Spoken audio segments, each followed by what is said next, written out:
falando do Judiciário, vamos falar agora de um ex-integrante do Judiciário, que é o ex-procurador da República, Deltan Dallagnol, que ainda é deputado federal, não foi afastado oficialmente ainda. Ele vai prestar depoimento hoje à Polícia Federal. O deputado do Podemos recebeu a intimação da corporação na última terça. Ele vai comparecer à sede da Superintendência Regional da Corporação em Curitiba para prestar aí os esclarecimentos por videoconferência. A intimação recebida pelo político não faz referência a nenhum processo que está em andamento. O mandato atende a uma determinação do delegado Roberto Santos Costa. E o depoimento de Deltan, segundo o documento, vai ocorrer no âmbito dos inquéritos nos tribunais superiores. Oficialmente, o parlamentar informou que não faz ideia do assunto sobre qual será questionado pela Polícia Federal. Porém, veículos de imprensa especulam algumas possibilidades. Entre elas estão as declarações de Deltan sobre os ministros do Tribunal Superior Eleitoral que cassaram seu registro de candidatura. Em entrevistas, o ex-procurador da República afirmou que houve uma combinação entre os magistrados e que o relator de seu caso na Justiça Eleitoral estaria de olho em uma vaga no Supremo Tribunal Federal. Vamos acompanhar esse depoimento desta tarde do Deltan Dallagnol. Aliás, inclusive, ele vai dar uma entrevista aqui à Jovem Pan News Paraná logo na sequência, às 4 horas da tarde, no RIC Notícias Opinião. Mas é importante tentar entender algumas coisas que me parecem muito estranhas. Vamos lá. Primeiro que nenhum cidadão no país deve ser convocado a prestar depoimento em uma delegacia de polícia sem saber o motivo. É estranho isso. É um processo secreto? Secreto para a própria parte? Secreto para o próprio investigado? Em uma democracia, em uma sociedade que tem um sistema penal moderno, não me parece adequado você não saber o motivo pelo qual você está sendo interrogado. É estranho.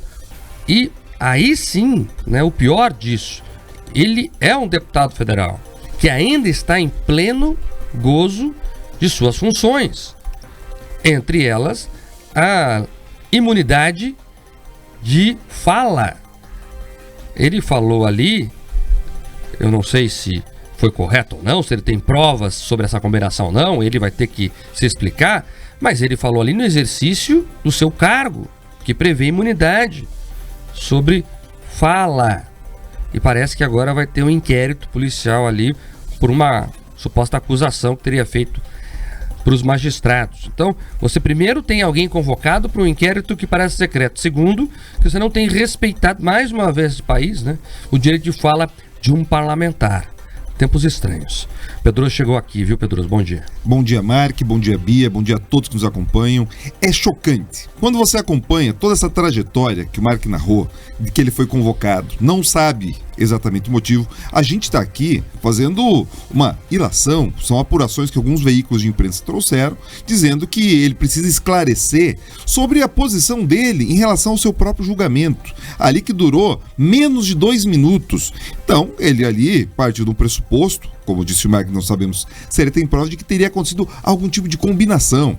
E quando ele apresenta talvez essa suposta candidatura ao Supremo Tribunal Federal do ministro Benedito, que ali relatou o caso, ele está querendo construir um motivo, um debate político, como em outros momentos foi construído um debate dizendo, olha, lá atrás o Moro fez isso ou aquilo porque tinha alguma intenção política, ou fulano de tal fez isso ou aquilo com intenção política. É inclusive do debate político. Quando a Suprema Corte, quando o STJ se colocam em posições políticas e isso se estende ao TSE, é normal que eles sofram todo tipo de questionamento ou crítica no âmbito político. Eles se colocaram nessa seara.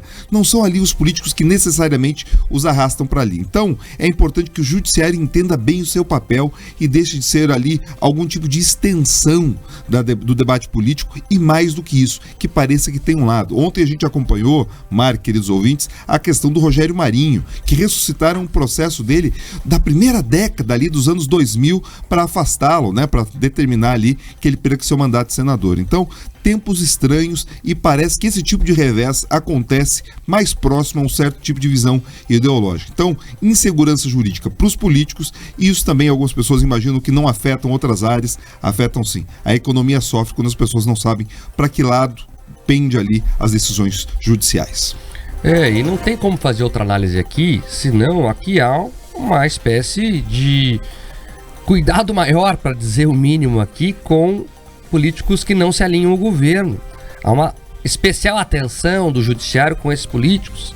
Pega ali o doutor Dallagnol, né, que a gente já falou aqui sobre a cassação dele. Ali você pega também outro político paranaense, o Sérgio Moro, que também tem um alvo nas costas. Aí você pega o Rogério Marinho, que inclusive disputou o Senado contra o Pacheco, que era o candidato do governo.